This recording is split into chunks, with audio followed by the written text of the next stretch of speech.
오늘 하나님의 말씀 마가복음 11장 20절에서 25절입니다. 함께 합독하시겠습니다. 이른 아침에 그들이 지나가다가 그 무화과 나무가 뿌리째 말라버린 것을 보았다. 그래서 베드로가 전날 일이 생각나서 예수께 말하였다. 랍비님, 저것 좀 보십시오. 선생님이 저주하신 저 무화과 나무가 말라버렸습니다. 예수께서는 그들에게 말씀하셨다. 하나님을 믿어라. 내가 진정으로 너희에게 말한다. 누구든지 이 산더러 번쩍 들려서 바다에 빠져라 하고 말하고 마음에 의심하지 않고 말한 대로 될 것을 믿으면 그대로 이루어질 것이다. 그러므로 나는 너희에게 말한다. 너희가 기도하면서 구하는 것은 무엇이든지 이미 그것을 받은 줄로 믿으라. 그리하면 너희에게 그대로 이루어질 것이다.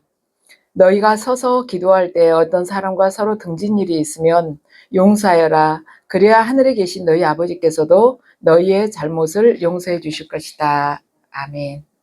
참 기도가 많이 필요하고 또 기도 응답을 또 받아야 할 것들이 많지만 올해가 이제 거의 지나가고 있습니다. 그래서 우리가 기도의 방향에 지금까지 기도는 했지만 응답받지 못한 기도가 있다면 방향이 조금 잘못되진 것 아닌가 하고 한번 점검해보고 또 우리나라를 위해서 또한 이 시대를 위해서 간절한 기도가 필요하기 때문에 오늘 이 설교 말씀을 준비했습니다. 그래서 오늘은 기도 응답받기 원하는가라는 그러한 제목으로 말씀을 전하겠습니다. 예수님께서 예루살렘에 입성한 뒤에 무리들이 환호를 받으면서 입성하고 지금 사흘째 된 날입니다. 그런데 베드로가 지나가다 보니까 어제 예수님께서 무화과가 잎만 무성하고 열매를 맺지 않았다고 그 무화과를 쳐다보시면서 무화과에 대해서 저주를 하셨는데 그 무화과가 하루 만에 말라 죽은 것입니다.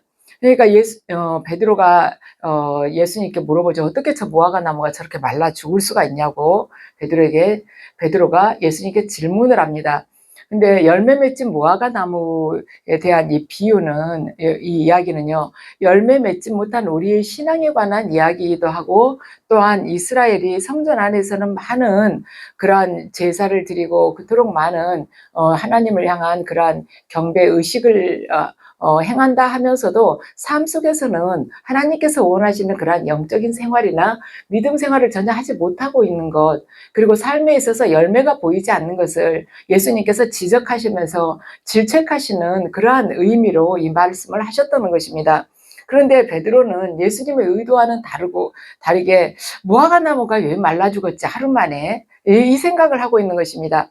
그러니까 예수님께서 베드로의 관심을 무화과 나무가 지금 말라 죽은 것에다가 관심을 갖지 말고 믿음과 기도에 대해서 관심을 가져라 하고 오늘 본문 말씀을 주신 것입니다.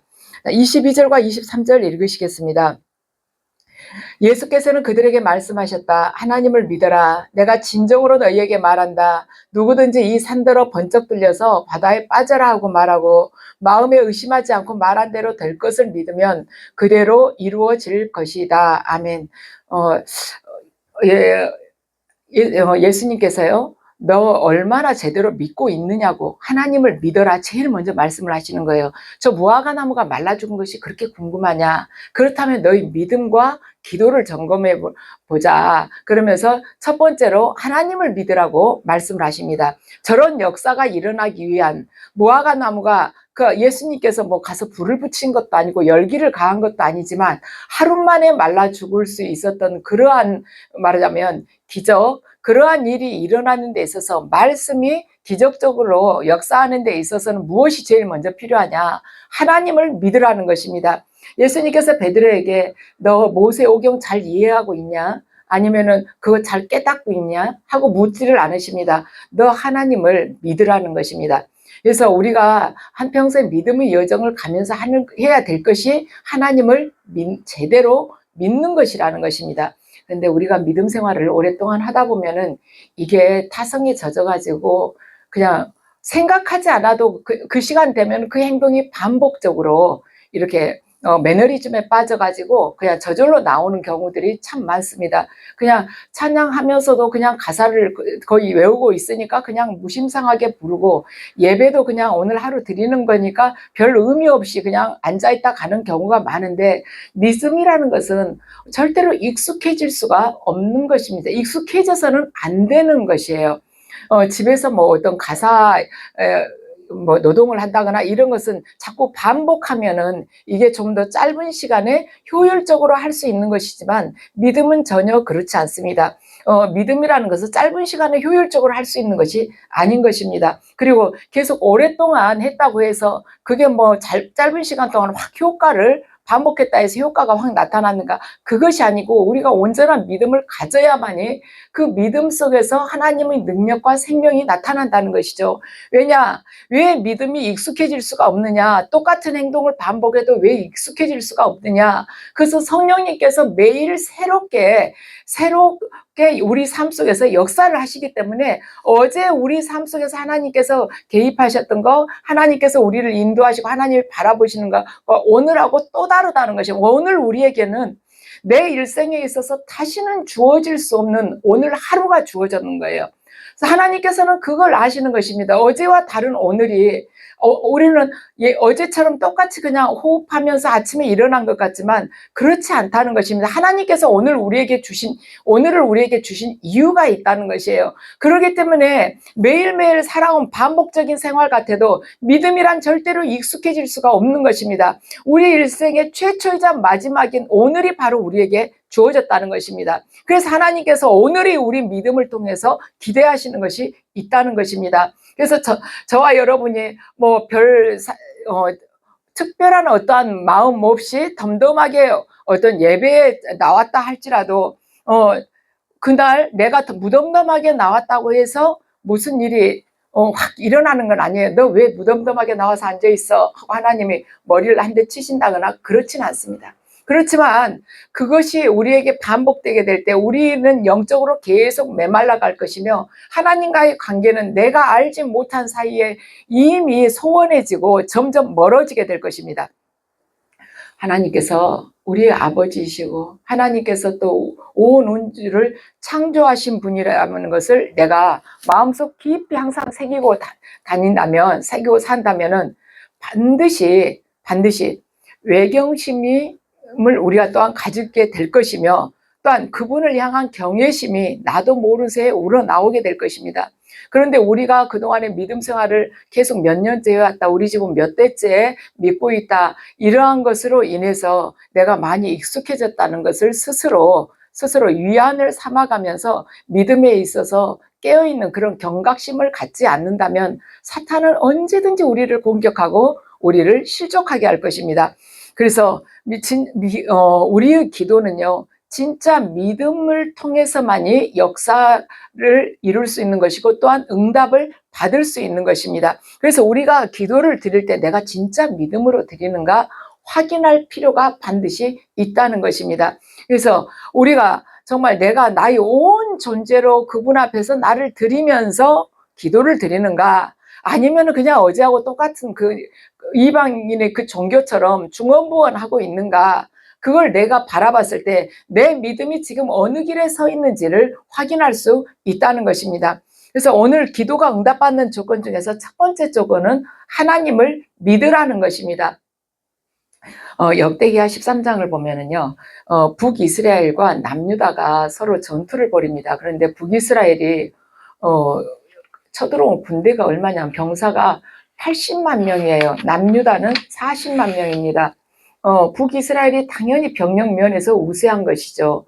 왜냐하면 북이스라엘하고 남유다는 이스라엘이 갈라질 때부터 남유다는 한 지파, 유다 지파, 베냐민 지파만 이쪽에 속하게 됐어요. 그래가지고 북이스라엘의 10지파가 갔거든요. 그러니까 이게 비교가 안 되는 것입니다. 경제력이나 병력이나 인구로 봐도 비교를 할 수가 없는 것이에요. 그런데 이 싸움은 이미 싸워보기도 전에 이미 결판이 난 것이나 다름이 없었지만은, 역대기하 13장의 말씀은 주제가 뭐냐면, 가장 중요한 것이요, 북이스라엘 80만 명이 남유다를 사방에서 포위했음에도 불구하고 북이스라엘이 50만 명의 사상자를 내고 대피했으며 남유다는 40만 명을 가지고도 이해할 수 없는 승리를 했다는 것이 역대기하 13장의 말씀인 것입니다. 그런데 남유다가 40만 명을 가지고 80만 대군을 이길 수 있었던 이유에 대해서 성경은 이렇게 말씀을 합니다. 역대기하 13장 18절 말씀입니다. 이렇게 이스라엘군이 항복하고 유다군이 이긴 것은 유다가 주 조상의 하나님을 의지하였기 때문이다. 아멘.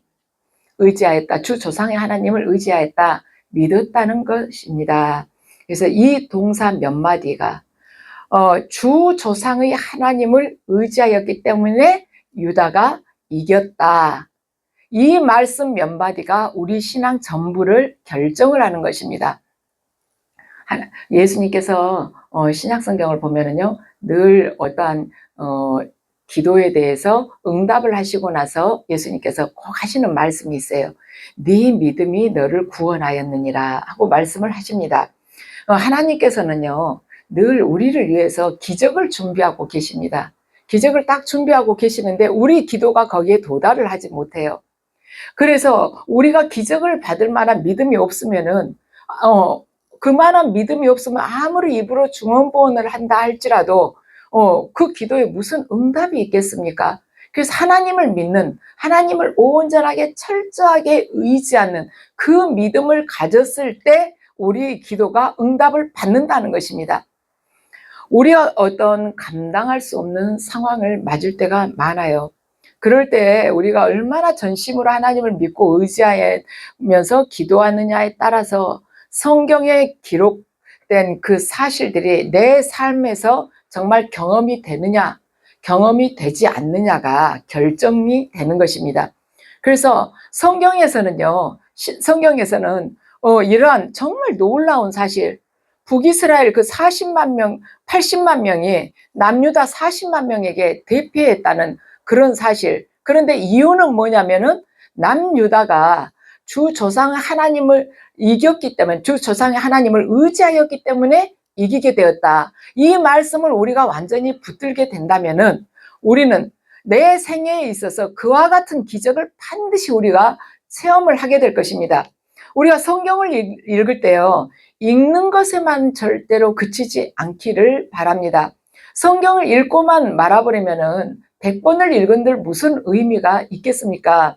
저와 여러분이 성경을 읽을 때 단 한 번을 읽는다 할지라도 내 생애에 그 사건이 그와 같은 기적이 일어나야 되지 않겠습니까? 그게 우리가 성경을 읽는 목적이고 또한 이 성경을 읽는 대로 그대로 믿어야 되는 것입니다.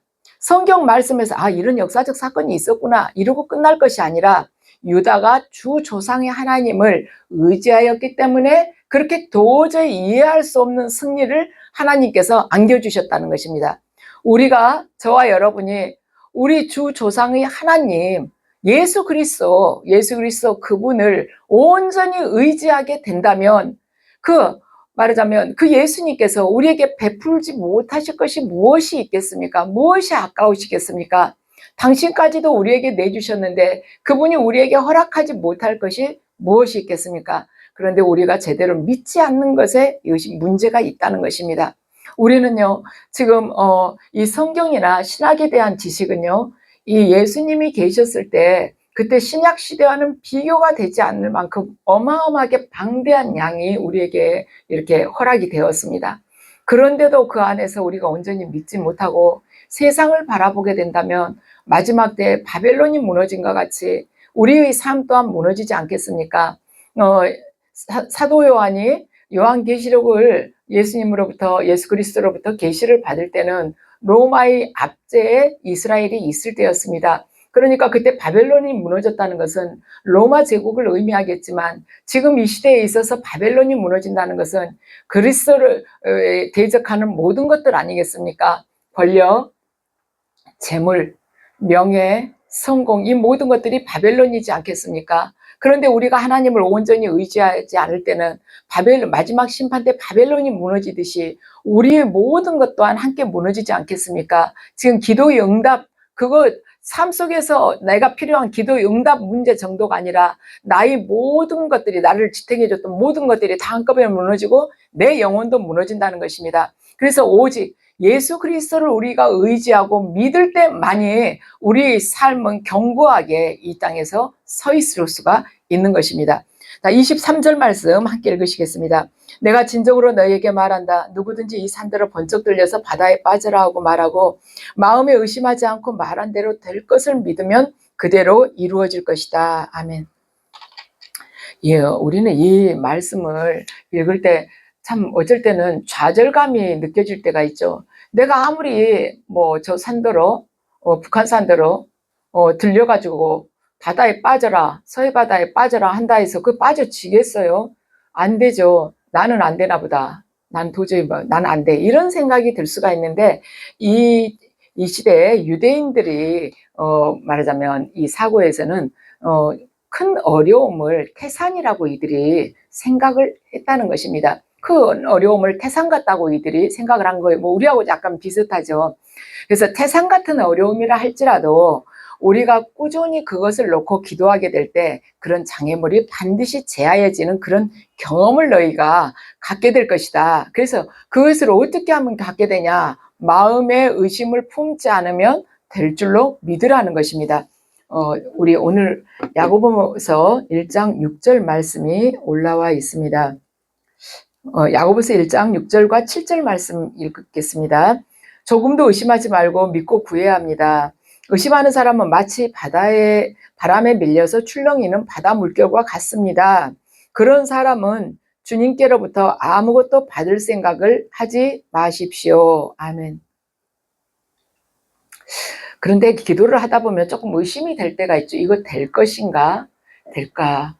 하기는 하지만 좀 불안하네.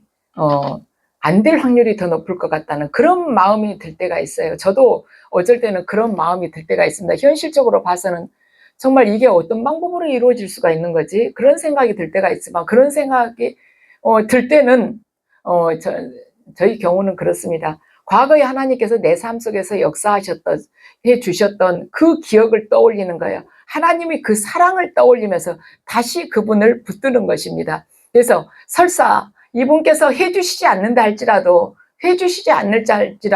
그분은 나의 영원하신 하나님이시다. 그걸 딱 붙드는 거예요. 내가 죽음 앞에서 이 문제가 해결이 되고 안 되고가 얼마나 큰 문제이겠는가. 문제는 하나님만의 예수 그리스도 안에 내가 속해 있는 것, 그것이 더 크지 않겠는가 하고 마음을 잡을 때가 간혹 있습니다.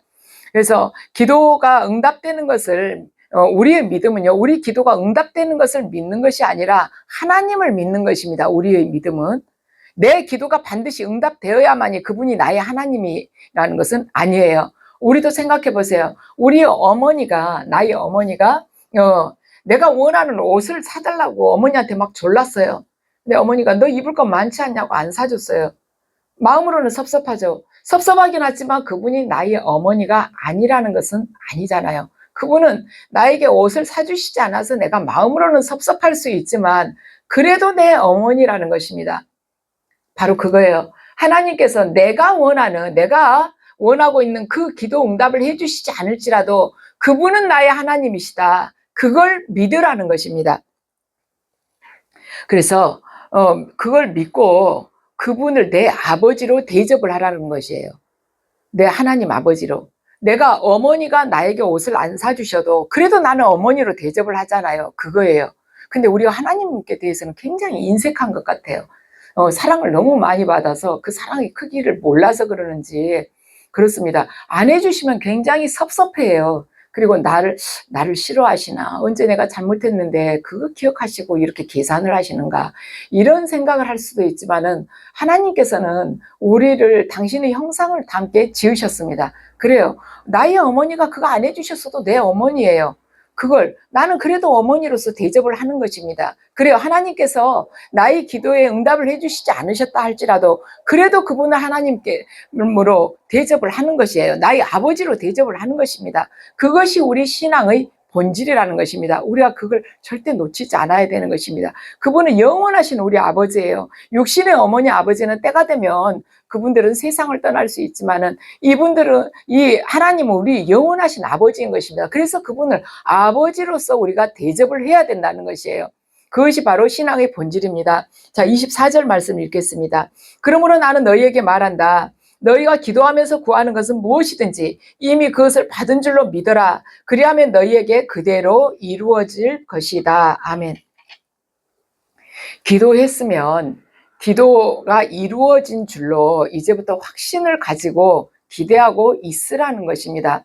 여러분들 기도하고 나서 응답 됐는지 안 됐는지 잊어버리는 경우 많죠. 기도만 막 울고 한때 열심히 하고는 응답 되기가 쉽지 않기 때문에 잊어버릴 수 있어요. 그런데 시간이 가서 가만 생각해 보면은 주님께서 다 응답을 해주셨다는 것을 알게 돼요. 정말 몸을 떨 정도로 우리가 그분이 그 섬세하심, 그분께서 이렇게 응답을 해주셨구나 하는 것을 알게 됩니다. 우리는 그래요. 기도를 합니다. 기도를 하고 그것에 대해서 응답을 받기를 기대를 이미 하고 있죠. 그래야 우리 하나님께서 이 땅에서 주님의 고난을 함께 우리가 짊어지고 가게 될 때, 주님께서 남기신 고난을 짊어지게 될 때, 그 고난에 동참할 때 반드시 하나님께서는 우리에게 상 주시는 분이심을 우리는 믿습니다. 그래요. 그래서 주님께서 남기신 그 고난에 우리가 동참을 할 때 우리가 어떤 것을 기대를 하냐면 반드시 마지막 날에 그분께서 나에게 상을 주실 것이다. 이거 기대하면서 살아가잖아요. 기도하면서 기대하지 않는 기도가 있습니까? 우리가 현실 속에서 할 수 없는 것, 내 능력으로는 도저히 할 수 없는 것을 기도하지 않습니까? 내 능력으로 할 수 있는 것을 누가 기도를 하며 기대를 합니까? 내가 직접 해버리지. 그런데 기대하라는 것입니다. 자, 요한복음 14장 13절 말씀 함께 읽으시겠습니다. 너희가 내 이름으로 구하는 것은 내가 무엇이든지 다 이루어 주겠다. 이것은 아들로 말미암아 아버지께서 영광을 받으시게 하려는 것이다. 아멘. 예수 그리스도의 이름으로 구하는 것은 무엇이든지 다 이루어 주겠다. 이것은 아들로 말미암아 아버지께서 영광을 받으시게 하려는 것이다. 너희가 기도하면서 구하는 것. 근데 무엇으로 구하냐면 예수 그리스도의 이름으로 너희가 구하는 것은 내가 다 이루어 주겠다는 것입니다. 우리가 예수 그리스도의 이름 어쩌면 가볍게 넘길 수 있는데 그 이름이라는 것 안에 굉장히 많은 의미가 담겨 있습니다. 그분 전체가 담겨져 있어요. 우리가 예수 그리스도의 이름에 대해서 기도하면서 많이 묵상을 할 필요가 있습니다. 우리 그러잖아요. 어떤 누구에 대해서 딱 이야기를 한다고 하잖아요.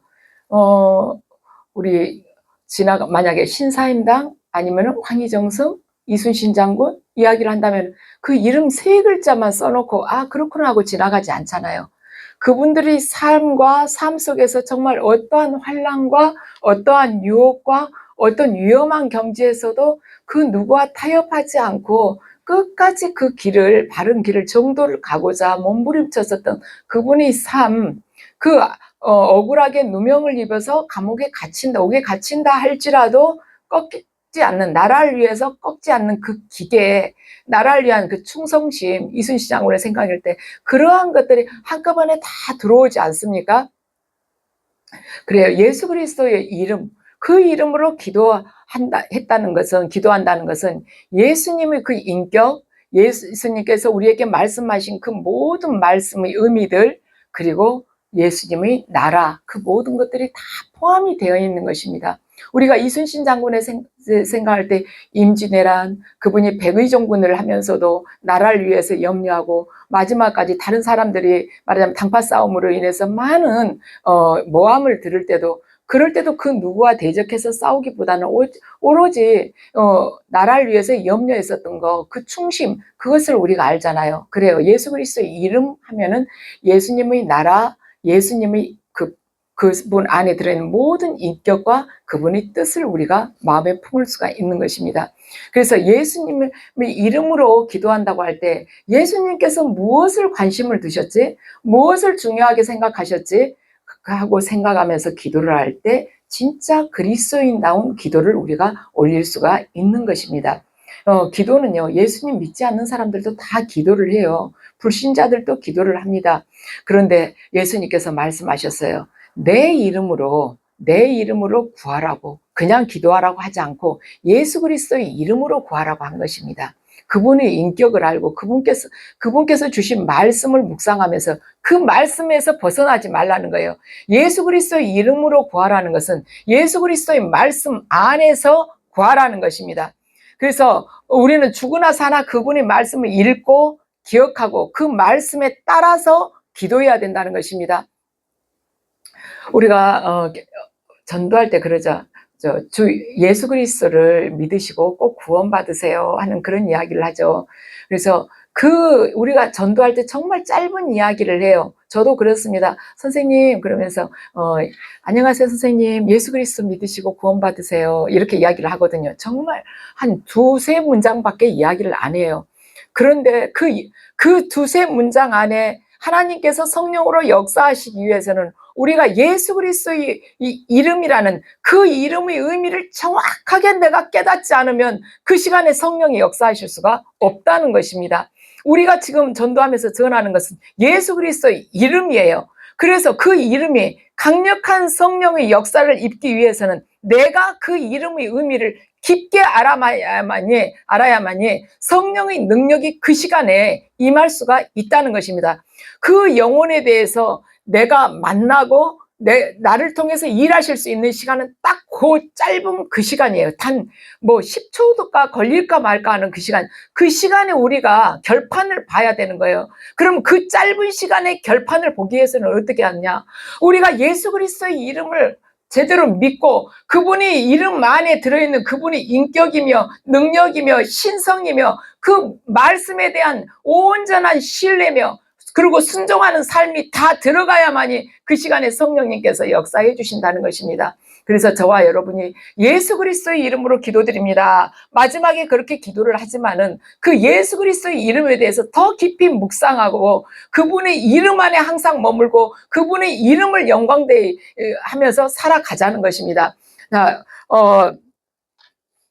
2차 대전 때 영국이 한 번은 33만 명이 한꺼번에 몰살해서 죽을 뻔했습니다.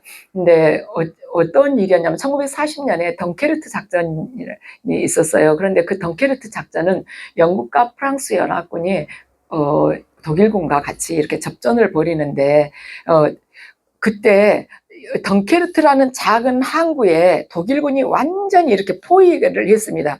그래가지고 영국군 22만 명 정도, 프랑스군 한 10만 명 약간 넘게 이 사람들이 거기에서 몰살이 되게끔 돼 있었어요. 그래서 항공이든 바다든 도저히 탈출할 수 없게끔 도간의 쥐같이 이렇게 된 것입니다. 근데 그때 윈스턴 처칠 수상이 온 국민들에게 부탁을 했습니다. 어떻게 부탁을 했냐면 온 교회와 온 교역자와 성도들과 믿지 않는 모든 국민들까지도 영국과 이 33만 명을 위해 전능하신 하나님께 기도해 주십시오 하고 부탁을 했어요. 그리고 그때 윌리엄 템플 주교는 전 국민들에게 이렇게 호소하는 방송을 했습니다. 여러분의 마음에 예배당 종소리가 울려 퍼지면 어른으로부터 어린아이까지 한 명도 빠지지 말고 모두 예배당에 가십시오. 지금은 온 민족이 함께 예배해야 할 때입니다. 지금은 온 국민이 영광스러운 하나님의 뜻을 발견해야 할 때입니다 하고 윌리엄 템플 주교가 전 국민들에게 호소를 했습니다. 그러니까 모든 영국 국민들이 한꺼번에 기도를 하기 시작했어요. 그러니까 진짜 크고 비밀한 일이 나타난 것입니다. 갑자기 엄청난 소나기가 쏟아지면서 그 덩케르트 항구 그쪽 도버 해협에 거대한 파도가 친 것입니다. 그러니까 독일 전차들이 어때요? 소나기가 확 쏟아지니까 전차들은 땅이 질척이면 못 움직이잖아요. 그러니까 독일 전차들이 진흙탕에 빠지고 또한 너무너무 비가 많이 내리니까 비행기가 뜰 수가 없었어요. 그리고 독일 잠수함도 철수했습니다. 파도가 너무 심해가지고. 근데 이상한 것은 히틀러가 이 사흘 동안 어떤 공격도 하지 말라는 명령을 내렸다는 것입니다. 그래서 그 사이에 영국군은요, 이때 모든 배와 모든 요트들을 다 가지고 나와요. 그래가지고 거기에 파견이 됩니다. 도보 해협의 덩카르트 그곳에. 그래가지고 영국군 22만 6천 명하고 프랑스군 10만 명이 넘은, 프랑스와 벨기에 이 연합군 10만 명이 넘은 이 사람들이 전부 다 거기에서 무사하게 영국으로 철수를 하게 되었습니다. 정말 이해할 수 없는 전쟁사라고 학자들은 이야기를 합니다. 그렇지만 어떻게 보면은 히틀러가 밀면을 얼마든지 쉽게 이길 수 있었는데 왜 갑자기 진격을 금치 못했는지 아무도 이해하지 못합니다. 그렇지만 기도한 사람들을 알고 있습니다. 자신들이 간절하게 드렸던 기도에 하나님께서 응답하셨다고 그 영국 국민들은 다 믿고 있습니다. 그래서 한 나라의 정치 지도자가 국민들에게 이렇게 기도를 부탁할 수 있는 나라, 그 나라를 하나님께서 왜 안 지켜주시겠습니까? 그런 나라를 하나님께서 망하게 하시겠습니까? 참 부럽죠. 이렇게 나라의 수상이 전 국민들에게 기도하라고 당당하게 말할 수 있는 거. 윌리엄 템플 주교가 교회 종소리가 들리면 전부 다 예배당에 모여가지고 예배드리고 기도하자고 말할 수 있는 거. 정말 이 시대에 너무나도 제가 이 이야기를 이렇게 읽으면서 너무나도 부러웠고, 또한 이제 아직 미국 대통령이 아직 취임식은 하지 않았지만 클린턴 대통령에 대해서 제가 참 부러운 게, 미국 국민들이 부러운 것이, 클린턴 대통령이 여자는 남자하고 사람은 여자하고 남자밖에 없지 그 외에는 없다고 이렇게 딱 잘라 말하면서 동성애에 대해서 정말 확고하게 선을 긋는 것, 그리고 기독교에 대해서 정말 확고하게 선포를 할 수 있는 것, 그것이 참 이 미국 국민들이 부러웠고, 클린턴 대통령을 이렇게 두게 된 그 부러웠던 부분이 한 가지가 제가 그거였어요. 그런데 이 덩카르트 이 작전을 좀 이렇게 보면서 너무 부럽다. 우리나라도 지금 정말 힘든 시간들인데 나라의 지도자가 이렇게 할 수 있으면 얼마나 좋을까 하는 생각이 들었지만, 우리나라는 또 영국처럼 이렇게 하기는 그렇게 어려운 상황인데, 우리 믿는 사람들이 다 같이 이렇게 기도를 하게 되면 하나님께서 우리나라의 이 처지를 보시고, 우리나라에서는 우리나라의 지도자라고 해서 다 같이 예배당 종소리 들리면 다 모이라 하고 한다거나 다 기도하자고 정말 말할 수 있는 건 아니지 않습니까? 그렇지만 그런 상황을 또 하나님께서 셈하시면서 우리 이 작은 가냘픈 이 두 손을 모아가지고 기도를 해도 하나님께서 우리 마음을 이렇게 받으시면은 하나님의 방법으로, 우리가 상상치 못한 하나님의 방법으로 이 위기를 타개해 갈 수 있지 않을까, 그런 기대도 좀 해봅니다. 자, 25절 말씀 함께 읽으시겠습니다. 너희가 서서 기도할 때 어떤 사람과 서로 등진 일이 있으면 용서하여라. 그래야 하늘에 계신 너희 아버지께서도 너희의 잘못을 용서해 주실 것이다. 아멘. 우리 주기도문에 나온 말씀하고 거의 일맥상통하죠. 하늘에 계신 너희 아버지께서 내 허물을 사해 주시려면 네가 용서해야지 먼저 용서를 받는다. 내가 나에게 죄 지은 자를 내가 용서한 것 같이 제 죄를 사해 주시고, 또 하나님, 내가 먼저 용서를 하는 것이 더 먼저라는 것입니다. 하나님과 우리의 관계는 수직적인 관계예요. 우리하고 이웃의 관계는 수평적인 관계입니다. 그런데 수평적인 관계가 이게 원만치가 않고 문제가 많은데 어떻게 수직적인 관계가 바로 설 수가 있겠습니까? 이웃을 사랑하지 않는다는 것은 이미 하나님과의 관계에 있어서 하나님을 사랑하지 않기 때문에 이웃을 사랑하지 않는 걸로 이렇게 파급이 되는 것입니다. 우리가 하나님을 온전하게 사랑하면 반드시 이웃을 사랑하게끔 되어 있어요. 이웃은 사랑하지 않고 하나님만 사랑한다는 것은 어불성설인 것입니다. 그래서 말하자면 이웃을 사랑하지 않으면서 하나님께 내 기도 응답해달라, 하나님과의 나와 관계가 이미 말씀에서 틀어져 버린 것이에요. 그래서 사랑하고 기도하라는 것입니다. 하나님이 사랑이신데 사랑이신 그분께 사랑 없이 나아갔을 때 무슨 기도 응답을 받을 수가 있겠습니까? 그래서 저와 여러분이 기도하면서, 기도를 지금 다들 나름대로 많이들 하고 계시죠. 그렇지만 기도하면서 응답받기 위해서 딱 3가지 조건이 있다는 것입니다. 첫째는 하나님을 믿어라. 둘째는 기도했으면 응답해 주실 것을 기대를 해라. 세 번째는 반드시 너희들이 어떻게 원한을 품고 있는 사람이 있다면 반드시 그걸 풀어라. 그것을 용서를 해라. 서로 등진 일이 있으면 용서를 하고 그 다음에 기도를 올려라. 그리하면 응답을 받게 될 것이라고 말씀을 하십니다. 연말입니다. 저와 여러분들 한 해 동안 많은 기도들을 하셨지만 그 기도 가운데 우리가 정말 간절하게 원했지만 아직 우리 생각에 응답이 안 된 것이 있을 수도 있습니다. 또한 내 이웃이 정말 고통스러워하지만 내가 그 이웃만큼 아파하면서 기도 올리지 않았던 것들이 있다면 저와 여러분이 다시 마음을 새로 잡고 이웃을 향해서 기도 올리고 그리고 정말 용서할 수 없는 사람이 있었다면은 그냥 탁 내려놓고 아버지 저 정말 용서하기 힘들지만 아버지께서 용서하라고 하셨으니까 하겠습니다.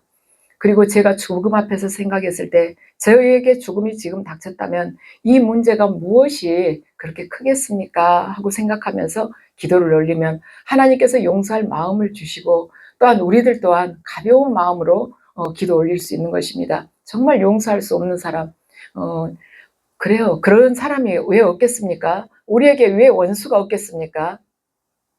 원수가 없으면 예수님께서 우리들에게 원수를 사랑하라고 왜 말씀하셨겠습니까? 원수가 있으니까 그렇게 말씀하셨죠. 누구든지 원수가 있을 수 있는 것입니다. 그렇지만 그러한 원수 절대로 내가 용납할 수 없어 하는 그런 사람이 있다 할지라도 내가 지금 죽는다 할지라도 저 용서 못하고 저 미움 그대로 가지고 갈 거야. 보복하고 싶어하는 그 마음 저 3대가 되도록 다 망해버려라. 이 지독한 마음을 내가 가지고 갈까 하고 생각하면은 그게 모두 다 정말 헛된 것이라는 것을 알게 될 것입니다. 그래서 저와 여러분이 정말 마음에 조금이라도 앙금이 있는 것이 있다면 먼저 손 내밀고 용서하고 하나님께 기도하면서 정말 하나님께서 우리가 생각하지 않는 것까지도 더 풍성하게 우리에게 부어주신 하나님, 또한 우리를 위해서 기적을 이미 예비해 놓고 계신 하나님, 그 하나님의 그 은혜를 저와 여러분이 모두 받아 누리시기를 예수 그리스도의 이름으로 기도드립니다.